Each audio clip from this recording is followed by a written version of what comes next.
Today on CityCast Denver, the Brazilian company JBS is the largest meat producer in the world, the operator of that giant meatpacking plant outside Greeley, and, to me at least, increasingly a symbol of everything ugly and wrong with the American food system.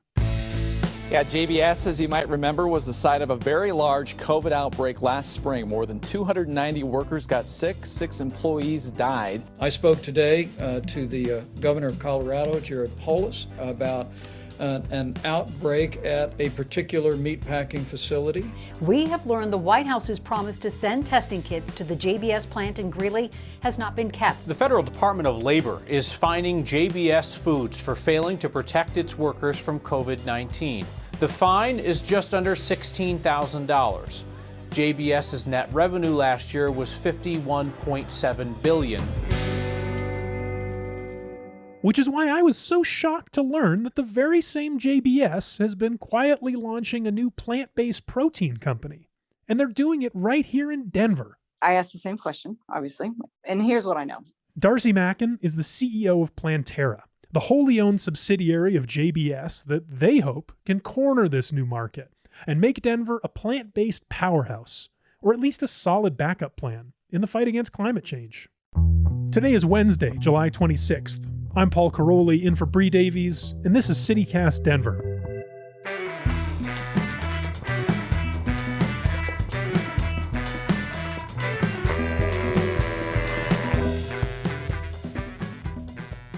Darcy Mackin, welcome to CityCast Denver. Thank you very much. Thank you for having me. All right, so I want to start with what I hope is a question you haven't heard 1 zillion times, and it's a big question. How is the plant-based sausage made? I have not heard that 1 zillion times, so I do appreciate that, and especially out of the gate. The plant-based sausage specifically, it's a very technical term, but it's emulsified. So when you think about the burgers, the grounds, the meatballs, these are formed products. We partnered with actually another Denver company with Myco Technology, and we use a fermented, it's actually a patented just for us. It's a shiitake mycelia fermented pea and rice protein. And cool. Okay. Yeah, it's actually a brilliant process. So Myco Technology is a really brilliant company actually as well in Denver. So that's unique. That's unique for us. But regardless, it's pea and rice protein, and everybody has that, but ours is a little bit better and different. And then really then you just have natural flavors and of course then the binding ingredients. So you put all of these things together, and then with the flavoring, you can, really make it pretty much anything that you want. And that's how you get, whether it's sausage or a beef, alternative or whatever you need it to be. And then you get into the texture, and that's the special sauce. So that's where we get into what makes and sets us apart. And that's how we make sure that it's not just flavor and it's not just taste, but it has to be the texture. And that's what we're making that's more unique, specifically in Denver, that helps our sausage stand apart. And then we can make it, whether it's spicy or maple, and get into different flavors as well. Right, because like real sausage has those like little chunks of like animal fat and like cartilage that, That's when right. When it's in your mouth, you got all sorts of different textures going on. That's right. So that's what you're talking about. Yes. Mimicking. And you can get into different size of the texturized protein to really help with that mouthfeel. If you really wanted to get into mimicking meat, and we find that some people want to like try to replace the meat. Some people just want a delicious tasting plant-based patty. And so we really want to, we're for the masses. We're for the people that just want a delicious tasting plant-based protein. So that mycelia stuff you mentioned from that other Denver company, is that mushrooms? That's exactly right. Mycelia is the root of the mushroom. So yes, and that's where the goodness is, right? So you actually get into the root, and then you can ferment off of the root of any mushroom. And so it's really fascinating what they're getting into. And we used them just for this reason, because it helped with pea protein specifically. It's not as benign as soy. So you really have to, when it comes to the aftertaste and overall experience with pea protein specifically, make sure that you're masking a lot of that kind of bitter taste. So you can kind of do anything with the base elements here, the pea protein, the mushroom root. Like you said, it's all about the flavoring. But this category is so new. Like you can do anything How are you all like figuring out what people want and what people will pay for? Maybe more importantly. Well, you're exactly right. I mean, this is key to our success because we could get easily distracted by the shiny object here we have to stay focused. And especially knowing that, with creativity, you can say, wow, I can make that better. You can literally look at any protein that's currently being sold today, and our team can say, I really believe I can make that better. Anywhere from deli meat, right, to a pepperoni, to anything that's currently a protein, you can think about it in a different way. So the key to success is a slow build and building a brand from scratch. I mean, that is hard enough as it is, especially up against giants that have that 80-90% household awareness. We need to establish ourselves as that go-to credibility. Wow, if it has the Ozo name on it, it must be delicious. I should try it. That is our job first and foremost. So let's get into the categories, into some basic food forms that people aren't afraid to try. Which is why we got immediately into chicken and bacon this year, just because people are so used to going to Beyond and Impossible when it comes to the beef analogs.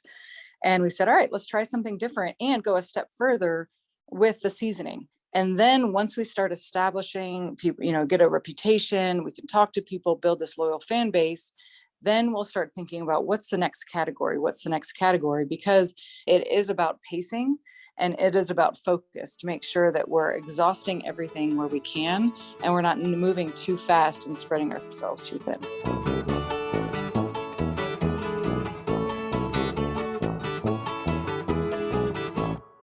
Are you still quoting 30-year-old movies? Have you said cool beans in the past 90 days? Do you think Discover isn't widely accepted? If this sounds like you, you're stuck in the past. Discover is accepted at 99% of places that take credit cards nationwide. And every time you make a purchase with your card, you automatically earn cash back.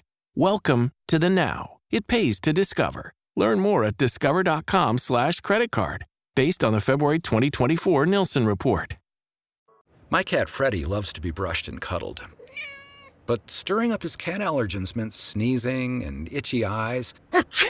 Then I found Purina One Live Clear. It's cat food that reduced the major allergen and my suffering in as little as 21 days. Now, we feel closer than ever. If you have issues with cat allergens, you really need to try Purina One Live Clear. Try new Purina One Live Clear today. Purina One, a difference from day one. So you've alluded to this already. You've also framed Planterra as something of a little guy going up against the giants in this space like Impossible and Beyond Burger. But Planterra is a wholly owned subsidiary of JBS, one of the biggest meatpacking companies in the world. Why did a giant meat company like JBS want to get into the plant-based protein market? Yes, it doesn't seem obvious, especially knowing their global reach. It's really incredible. And I asked the same question, obviously. And here's what I know. They have done so much research and they know the future and they can see the future. And that's where they spend a lot of their time, is because a commodity-based company couldn't be more different than a CPG company, than a consumer packaged goods. And I say that because the commodity-based company is constantly looking towards the future and towards the competition. And we're talking about beef, like the Correct. global beef market. That's the future you're talking about. That's the commodity we're talking about. That's right. And so they're always looking at what's out there, what's going to be next, what's the world gravitating towards. And if you just follow the math on the increase of population, the increase in demand of protein, animals and even land cannot meet that demand. And that's really our selling story as well. That's why we sell to flexitarians, is what we call it. We sell to meat eaters that know that they just want to flex in plant-based protein once in a while. We don't sell to just vegans. The mass amount of people are very interested in just adding in plant-based protein into their diet, but they also eat meat. That's actually me as well. I probably eat meat, probably 3 days a week. And people have different motivations, whether it's animal welfare, sustainability, health reasons. everyone has a different motivation or interest in it, but the demand isn't being met in terms of the choices. And so JBS said, okay, it's not going away. It's staying out there, and we need to have something in the game. And so not only we want to create something from scratch here in the US, but also we're going to spend all of our time and effort in buying things only in non-animal proteins. So they purchased a 30-year-old plant-based company called Vivera over in the Netherlands. Another one in the UK. They have 20 new partnerships with cultivated meats. So JBS is 100% all in, as well as their commitment to net zero by 2040 with, towards the sustainability, and their commitments and what they have to do for the earth. And I think it's really special because they've put these commitments out there. I actually meet with the global leadership team every 6 months, where there's a scorecard and how everybody's doing. They're very, very serious about this, and plant-based is just one piece of that scorecard, and what we're doing about it. Gosh, that's so fascinating that a company like JBS is seeing these global trends in the meat market and with climate change and with the demand for protein, and that the result is this very innovative and interesting plant-based protein company here in Denver. I think that is just the most, I love that. I love thinking about it. But is that what JBS sees for the future? You said that they know the future. Like, is this plant-based trend just going to keep growing and growing, or do they see this some other way? Well, whether it's in the form of plant-based or, whether it's cultivated meat as an ingredient or fermentation, they have a partnership with a couple different fermentation companies. In this fermentation, you can actually use fermentation that would turn in for proteins into animal feed. So not even human consumption, but animal consumption, right? So even thinking about gas emissions, using those gas emissions into more animal feed. So we're not using protein and land to waste on animals, right? So thinking about that in a different way, I think is so key to our future, knowing their accountability and responsibility for the amount, right, of the environmental impact that JBS has just from animals alone. And so it's not so much a trend, I want to eat more plant-based, but I think more people, especially outside the US right now, are so much more aware around whether it's health. Like I said, all these different motivations all come together on just different choices you can make, that it all kind of leads to eating less meat. How do you personally feel about that on a day-to-day basis, running this plant-based protein company within a giant meat conglomerate? Are you a backup plan? Are you the hope for the future? Well, it's fun. I actually, the JBS leadership team are fantastic people, because they're very salt of the earth, competitive people that just want to win. And they actually view me as another lever to how to win, and not as a competitor, but someone that's on the team, that's someone going to help them win. And so they're cheering for me, right? And they see me as okay, you better beat beyond and impossible, And so they're trying, what can I do to help? Why aren't you going faster? What's taking you so long? So these are the questions I get from them. And wait. Why aren't you going faster? Right, exactly. They're crushing the market right now. How are you guys doing? Not great. It is frustrating. It's taking us a very long time. We have some phenomenal food. We know it tastes better. Honestly, it's been a lack of distribution. And our number one focus this year is getting it into the hands of consumers. So we are out there sampling. We have vans going across the country, and we're a partner. We're the number one the plant-based protein of the Denver Broncos. And we just announced last week that we're the plant-based protein of the Chicago Cubs. I mean, literally trying anything and everything, but it is painful to take this long. Yeah, I mean, you launched in 2019, and we're going on 3 years now. I mean, pandemic, I guess, notwithstanding. Right. The plant-based protein of the Denver Broncos. That's quite cool. Do you know about any specific players that are interested in this, or have you had any contacts? I'm obviously picturing Russell Wilson holding a plant-based burger and smiling in a commercial, but I don't know how realistic that is. I would love that. I know he's interested in plant-based. A lot of athletes are, which is fantastic for us. It just helps again with that myth of you have to eat meat to be strong. And so our burgers sold in the stadium. So when you go to the concession stand, we do sample outside of home games. So whether it's a player or at the games or, again, we're just going, trying to get our name out there and people to try the food. Well, there's one last thing I have to ask you about this JBS connection. And that's, I think a lot of listeners out there, if they're familiar with the company, it comes with a lot of negative baggage, negative connotations. Like, here in Colorado, I think a lot of people would think about the big feedlot ranch thing, factory farm. I don't know what you call it up outside of Greeley that JBS owns, that had a lot of COVID outbreaks, famous for like tensions with people that work there.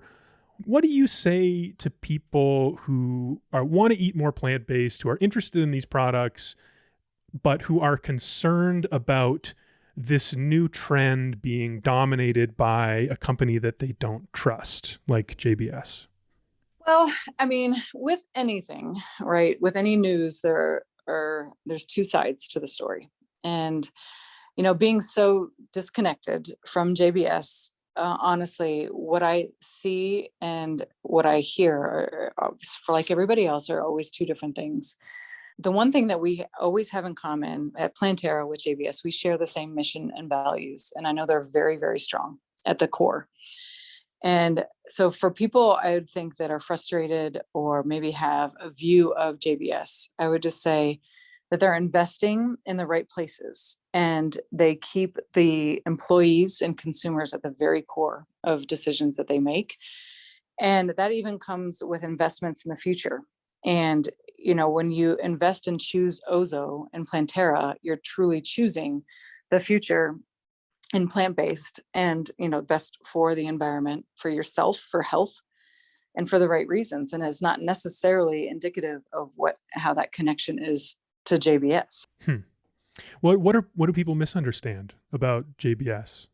It's funny because when I received the phone call in 2019 about JBS, and I had lived here for 5 years in Colorado, I did not know who JBS was. I had no idea. I had to look it up. And it was 45 minutes up the street. And I think most people, the one thing that keeps coming up is JBS does not have a reputation. Nobody knows who JBS is. I work for Kellogg's, and that's a 119-year-old brand. And so should they put money behind a reputation? Should people understand who they are because they are putting money back into the community? Well, that takes a long time. And it takes a lot of money and resources as well. And that is a question that comes up quite a bit because do they say they've always stayed silent and done the right thing? Well, that when you become the number one, protein company in the world, there's bad things that come with that as well. So you do have to actually have a PR team that talks about the good things that you do. Yeah. And I think that's what the struggle within. Humility is one of the values, and they struggle with humility with also telling people all these good things that they do. So that's why I always say seek to understand and get to the source of the truth. Because there's a lot of good with the bad. Well, Darcy Macken, I think that's a perfectly good place for us to wrap up here. Thank you so much for speaking with me this morning. Thank you so much for reaching out several times, and we look forward to having you to the plant. I can't wait to show you the process, the food, and stay connected. I can't wait to see it. I've got a lot more to say about Planterra and the state of plant-based protein in Denver right now, and I know Bree does too. We're going to talk about it soon, and we want to hear from you. Do you have a favorite plant-based protein product like Planterra's, or maybe a favorite dish like the Impossible Whopper? Or do you just want this new food trend to die already? Email us at denver@citycast.fm or leave us a voicemail with your name and neighborhood, and you might hear it on the show. That number is 720-500-5418. And here's what else Denverites are talking about. What do you think is the highest grossing restaurant in the entire state of Colorado? Go ahead, I'll give you a second. Think about it. I was surprised to learn this week that the answer, according to Business Den, is Timberline Steaks and Grill. which is located in the dining hotspot, Concourse C at DIA. The popular steakhouse's bottom line is going to take a hit this month, though, because they got busted for serving a Coors Light to a minor. So if you're traveling before August 24th, keep in mind you won't be able to buy any booze from Timberline. Their liquor license has been suspended. That's all for today here on CityCast Denver. If you enjoyed the show, why not take a minute to tell a friend about us? Rate the show wherever you get your podcasts and subscribe to our morning newsletter, where today Peyton's explaining why Coloradans should be expecting Tabor refunds in the mail soon. Get that and learn more about us at denver.citycast.fm. We'll be back tomorrow morning with more news from around the city. Bye.